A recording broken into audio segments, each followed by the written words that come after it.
How to make a moving laser in Roblox Studio. Create a laser.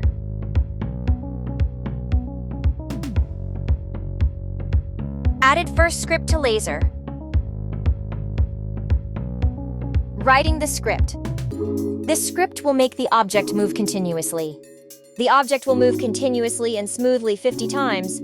Add positive and negative values to make the object move back and forth. Click play in Roblox Studio and start testing. Now the laser can move, but the laser still doesn't damage the player. Added second script in laser. Writing the script. This script is a simple kill-on-touch mechanism. When something touches the part that the script is attached to, it checks if the object has a humanoid. And if it does, it sets the player's health to 0, effectively killing them. Click play in Roblox Studio and start testing.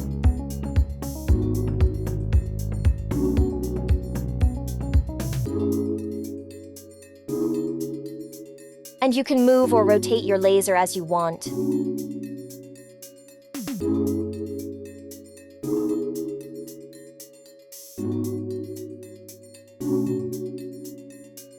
You're now equipped to start coding in Roblox Studio. Let your creativity run wild and see what you can build.